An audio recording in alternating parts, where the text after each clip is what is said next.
Hello, this is Ron Paul with your weekly message for August 27th. As we enter the fall political season, we will hear a great deal of rhetoric from both major political parties and their many candidates for office.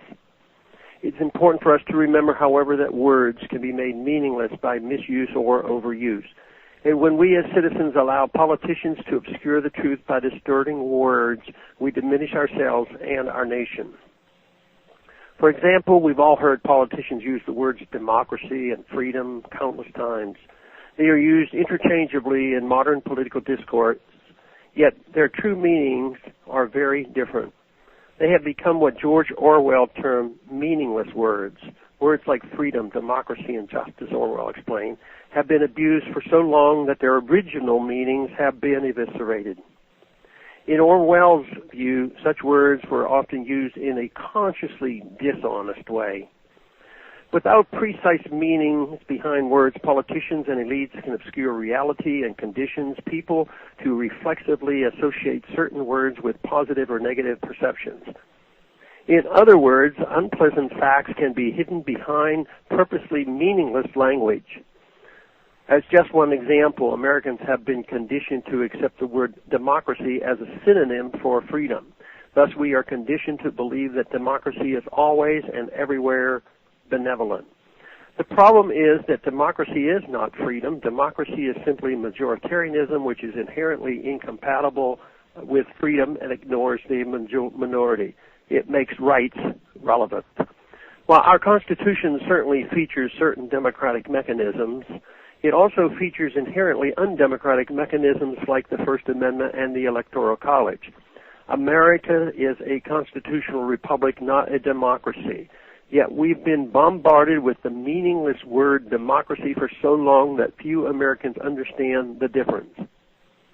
If we intend to use the word freedom in an honest way, we should have the simple integrity to give it real meaning. Freedom is living without government coercion. So when a politician talks about freedom or liberty, regardless of the issue being discussed, ask yourself whether he is advocating more government force or less. The words liberal and conservative have also been abused. Liberalism, which once stood for civil, political, and economic liberties, has become a synonym for omnipotent, coercive government.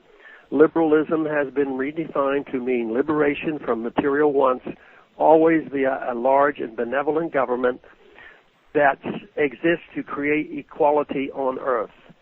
Conservatism, meanwhile, once meant respect for tradition and distrust of active government. But in recent decades, conservatism has been redefined as support for big government grandiosity via military adventurism, corporatism, and inflationary monetary policy.